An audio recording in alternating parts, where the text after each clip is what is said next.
Olá, muito boa tarde. Hoje é o Dia Internacional dos Monumentos e Sítios, muitos deles uma marca de cristianismo na arte e na cultura. Queremos assim perceber o seu potencial no turismo religioso.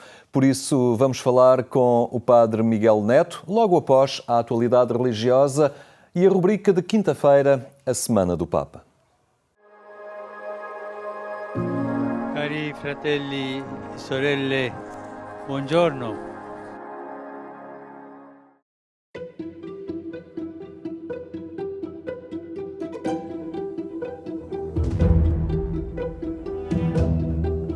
Determinação para negociar um cessar-fogo para Gaza e acabar com o sofrimento dos reféns israelitas. Perante o agravamento do conflito no Médio Oriente, o Papa lançou um grito pela paz, dizendo basta à guerra.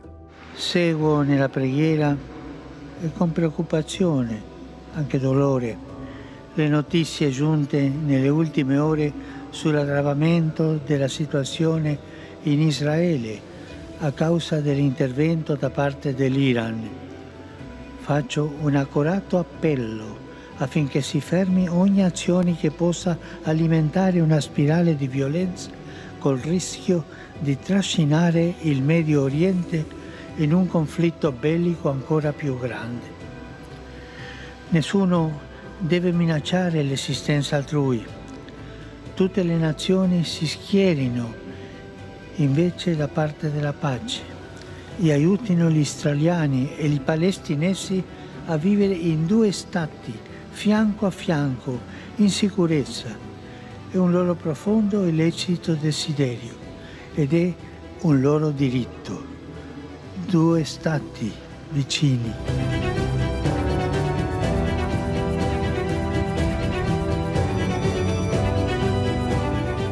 Francisco foi catequista durante uma hora na última semana, quando se encontrou com 200 crianças da paróquia romana de São João Maria Vianney, onde inaugurou a escola de oração rumo ao Jubileu 2025. Saluto con affetto i bambini di varie parti del mondo venuti a ricordare che 25-26 maggio la Chiesa vivrà la prima giornata mondiale dei bambini.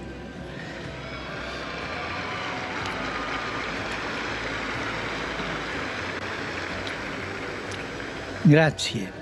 Invito tutti ad accompagnare con la preghiera il cammino verso questo evento, quella prima giornata dei bambini, e ringrazio quanti stanno lavorando per prepararlo. E a voi bambine e bambini dico, vi aspetto. A tutti voi, abbiamo bisogno della vostra gioia, del vostro desiderio di un mondo migliore, un mondo in pace. Preghiamo, fratelli e sorelle, per i bambini che soffrono per le guerre. Sono tanti in Ucraina, in Palestina, in Israele, in altre parti del mondo, nel Myanmar.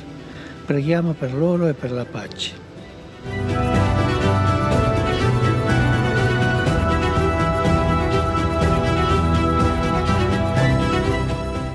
Uma oração pelos prisioneiros de guerra e todos os que sofrem com a tortura marcou a audiência geral desta quarta-feira.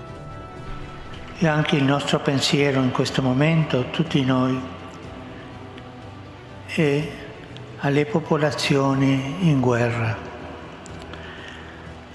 Pensiamo alla Terra Santa, Palestina, Israele.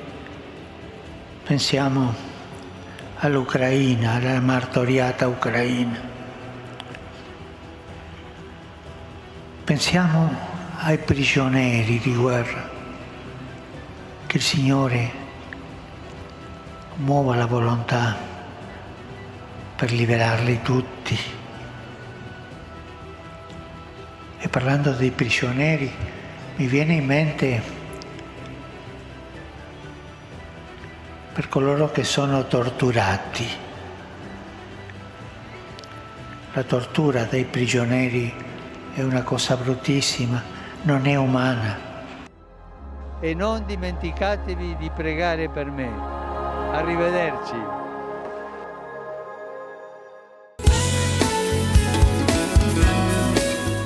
O Seminário Maior de Coimbra é um dos espaços de vocação desta diocese, mas não é o único e alia património e cultura num diálogo constante e aberto com a sociedade. A Igreja Católica em Portugal está a celebrar a Semana de Oração pelas Vocações até ao próximo domingo, dia 21 de abril, o Domingo do Bom Pastor. Na Diocese de Coimbra, as várias comunidades cristãs católicas são incentivadas a celebrar esta semana especial nas suas realidades, para além de todos serem convidados a uma vigília em comunidade diocesana alargada em Penela. Nós vamos ter, sobretudo, uma vigília das vocações. Claro que há uma proposta para todas as comunidades, nesse sentido, mas nós vamos fazê-la não em Coimbra, mas numa paróquia que se chama Penela, para também descentrar esta ideia de que tudo acontece nos centros, nas cidades, os grandes acontecimentos diocesanos decorrem aí, e levá-la também para lugares, eu não digo periféricos, porque todos os lugares, a cidade também é um lugar de periferia, mas para lugares que às vezes não são tão evidentes. A Penela é uma paróquia com gente bastante envelhecida também, um concelho com pouquíssima gente, e portanto também não é o lugar da promoção vocacional, não é ali que nós estamos. Fizemos uma opção também com um pequeno grupo de pessoas que ali está, com um pequeno grupo também de jovens ligados à catequese, preparar este momento para que este momento tivesse significado ali. Esta celebração diocesana na paróquia de Penela realiza-se esta quinta-feira, dia 18 de abril, a partir das 21h30 na igreja de Santa Eufémia, com a presença do Bispo de Coimbra, Dom Virgílio Antunes. A Semana de Oração pelas Vocações 2024, em Portugal, tem como tema Para Quem Sou Eu?, da exortação apostólica Cristo Vive, do Papa Francisco. Essa é uma expressão muito bonita do Papa Francisco, quando ali a primeira vez tocou-me bastante, e digo porquê, porque o Papa começa por dizer nós passamos muito tempo e é importante saber quem sou eu. E muitas vezes, eu próprio no meu percurso vocacional e também nas propostas vocacionais que fizemos, foi muito à volta desta ideia, quem sou eu, o que é que Deus me chama, mas sempre a partir do tópico quem sou eu, e é a partir da minha identidade. E a segunda pergunta que o Papa faz é, mais importante do que saber quem sou eu, é para quem sou eu. E essa parece uma pergunta determinante, que é, a vocação é um serviço, é colocar-se ao serviço. Mesmo no casamento, no matrimónio, é o pai coloca-se ao serviço dos filhos e da esposa, a esposa ao serviço do marido e dos filhos e da sociedade. O Padre Nuno Santos é o diretor do Secretariado Diocesano das Vocações e destaca que esta Semana de Oração pelas Vocações é uma oportunidade para rezar e celebrar todas as vocações. Como reitor do Seminário Maior de Coimbra, gostaria de ter mais vocações ao sacerdócio. E claro, nós, sendo reitor do seminário, eu gostaria muito que as vocações ao sacerdócio, ao presbiterado, a ser padre na Diocese de Coimbra, fossem também reforçadas nesta semana. Apesar de tudo, nós temos a Semana de Oração pelos Seminários, que essa sim é totalmente específica para as vocações presbiterais, para os padres, sobretudo os padres diocesanos. Esta é uma experiência mais alargada da Igreja também, da Igreja Universal. Bem, o primeiro aspecto é que é muito importante celebrar a vocação que somos e que temos. Este é o primeiro tom. É que muitas vezes nós estamos sempre a pensar nas novas vocações, na falta de vocações, pensar na carência de vocações à consagração, as vocações também ao matrimónio. Mas o primeiro aspecto é quem tem a vocação escolhida, quem assumiu uma vocação, quem encarnou uma vocação, não pode descansar, diríamos, sem a celebrar, sem dar graças, sem pedir ajuda. E, portanto, a oração, na minha opinião, antes de mais, é para aqueles que já assumiram uma vocação e que precisam de reforçar a sua vocação. O segundo ponto, obviamente, é pedir vocações. Pedir mais vocações. Quando nós pedimos mais vocações, normalmente na nossa cabeça estamos a pensar em padres e freiras. É importante, mas não é exclusivo, porque nós precisamos de casais que tenham uma vocação familiar e que a assumam e que a vivam como tal. Esta quinta-feira, dia 18 de abril, comemora-se também o Dia Internacional dos Monumentos e Sítios. O Seminário Maior de Coimbra é um monumento nacional, um lugar de património, de arte e de cultura e associa-se a estas comemorações. O seminário é mesmo monumento nacional e isso configura-nos, por um lado, orgulha-nos desse reconhecimento, mas atribui-nos uma responsabilidade que não podemos abdicar. Nós temos celebrado sempre estes dias, dos monumentos e sítios, portanto, este ano voltamos a fazer, e esta ideia da resistência é uma ideia que nos interessa também, esta ideia da resiliência, da resistência, de não desistir do projeto. Vamos celebrar esse dia articulados com a rede de museus da cidade de Coimbra. O seminário faz parte dessa rede de museus, está integrado nessa rede de museus, e nós vamos celebrar esse dia também integrados nesse programa da rede de museus. O Seminário Maior de Coimbra comemora o Dia Internacional dos Monumentos e Sítios esta sexta-feira, dia 19 de abril, com uma conversa e visita sobre os efeitos e impactos das invasões francesas de 1810, da epidemia de 1863, da tempestade Leslie de 2018, entre outros conflitos. O governo português classificou os 3 edifícios do Seminário Maior de Coimbra, os jardins e os muros envolventes, como monumento de interesse nacional, num decreto publicado em Diário da República no dia 7 de junho de 2021.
Estes são temas que pode acompanhar em agência.eclésia.pt. Agora, neste Dia Internacional dos Monumentos e Sítios, falamos de turismo religioso. Está entre nós o Padre Miguel Neto, que é o diretor da Pastoral do Turismo Portugal. Boa tarde, Padre Miguel.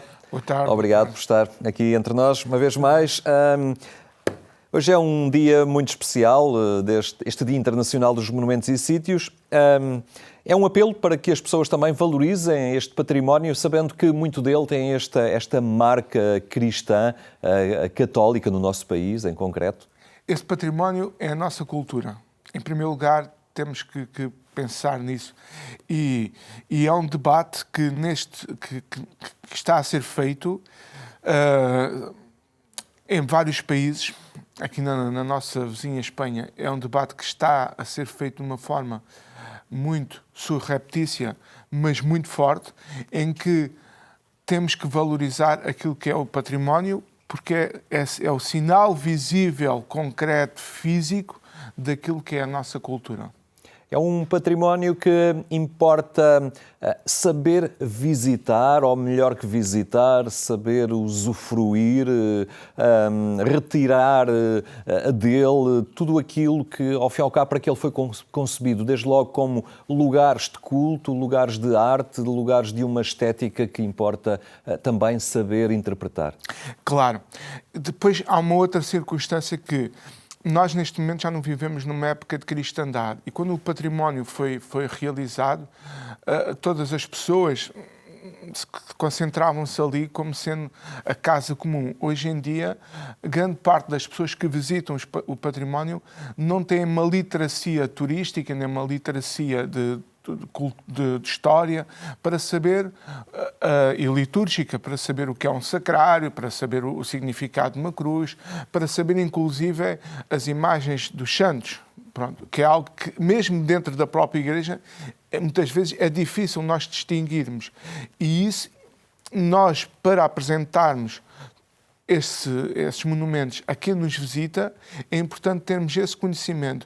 E é também importante percebermos que é através desse conhecimento, através dessa visita, que se faz o primeiro anúncio da fé.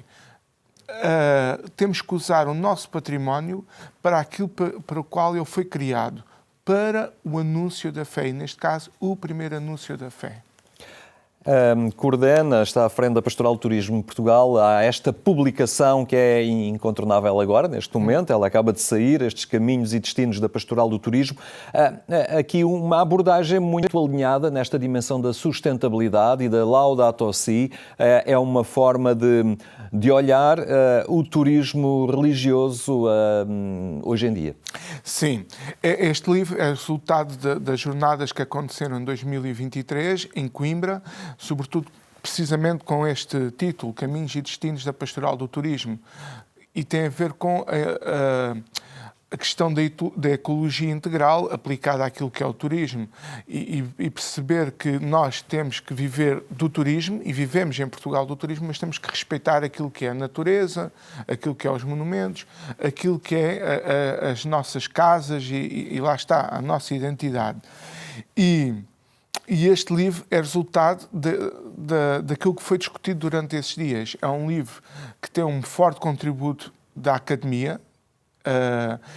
Pela primeira vez, a Pastoral do Turismo de Portugal, que foi criada desde 2012, faz e realiza uma publicação com aquilo que debate, também para ficar com memória futura e para ajuda também à academia, o nosso contributo para aquilo que é o estudo do turismo e do fenómeno turístico em Portugal.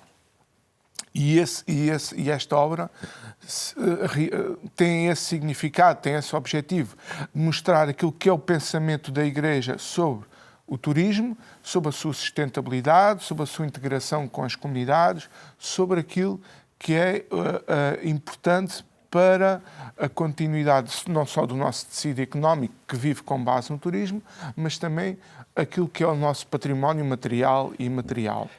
Nessa linha, também posso anunciar desde já que as próximas jornadas da Pastoral do Turismo, que serão em 2025, aí iremos focar-nos mais na questão da Fratelli Tutti, que tem a ver com a questão das imigrações, da questão do outro e do turismo como porta para a compreensão do outro e da realidade do outro e baseados também nessa encíclica. É um trabalho que coordena um departamento nacional, mas é um trabalho que se faz muito a nível local. Quer dizer, é crucial, é a nível local que acontece. Podemos dizer que esta publicação é quase um livro de estilo para ser utilizado pelas instâncias locais, não é? Sim.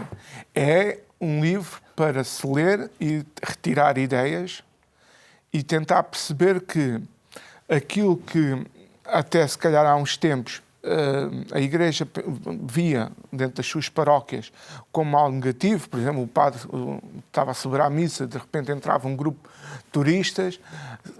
Neste momento temos deixado de ver que é algo negativo para ser uma potencialidade, para ser um caminho de aproximação.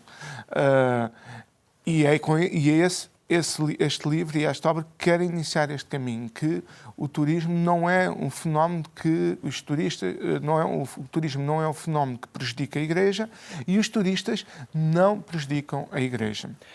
E o fenómeno em si do turismo religioso é algo exclusivo de crentes ou é algo que muitos não crentes começam a procurar? É algo exclusivo de todos. Vou-lhe dar um exemplo. Um importante escritor espanhol, Sérgio Molino, há 15 dias, há 3 semanas, quando foi a Semana Santa, escreveu, e é um escritor atualmente de referência, vive em Saragoça, e escreveu um post no Facebook dizendo que já estava farto das procissões, porque todos os dias eram procissões, e que queria caminhar nas ruas livremente, sem barulho, sem procissões, sem manifestações religiosas, sem nada. E isso porquê? Porque, como resposta a uma publicação de um outro espanhol, menos famoso, que disse que na Semana Santa, em Espanha, até os não crentes tinham fé. E é um pouco isso. Ou seja, é difícil distinguir onde vai a nossa identidade e onde vai a nossa fé naquilo que são, por exemplo, as manifestações, as procissões numa Semana Santa que acabámos de celebrar. É difícil. E se nós não promovermos e continuarmos a promover esses fenómenos de turismo religioso, vamos enclausurar cada vez mais a fé cristã. Nós sabemos que os fenómenos de turismo religioso atraem pessoas que necessariamente não vão às celebrações. Um exemplo, as procissões do enterro do Senhor têm muito mais pessoas do que as celebrações da Paixão do Senhor dentro da igreja. Obviamente, sabemos isso. Então devem ser utilizadas como uma ferramenta catequética. Claro, obviamente, mas nós vamos nos insurgir dizendo porque é que aquelas pessoas estão todas fora e não vêm à celebração da Paixão do Senhor? Não, nós defendemos que é o contrário. Porque é que nós não vamos usar aquilo que é a nossa identidade que está no exterior e mostrar que, afinal, aquilo que celebramos dentro também é celebrado fora? Com os seus exageros, com a sua ignorância, com aquilo que é as suas deturpações, nós sabemos que não é uma realidade litúrgica, mas há ali algo de cristão. Há um cristianismo cultural. E se nós não aproveitarmos isso, sobretudo neste momento fulcral das nossas vidas, em que a globalização tende a tornar-nos todos iguais, em que há uma guerra de culturas, em que nós temos que saber lidar com as culturas, com tolerância com a cultura de todos, se nós não promovermos aquilo que é a nossa cultura no exterior, perdemos essa batalha. É a minha opinião pessoal e a opinião da Pastoral do Turismo. E é um tema que importa voltar a ele, e quem trabalha a nível local todas estas realidades, este livro, Caminhos e Destinos da Pastoral do Turismo, é um excelente contributo, uma excelente ajuda. Padre Miguel Neto, muito obrigado por ter estado aqui connosco. Agradeço também a vossa presença, uma boa tarde e até amanhã, se Deus quiser.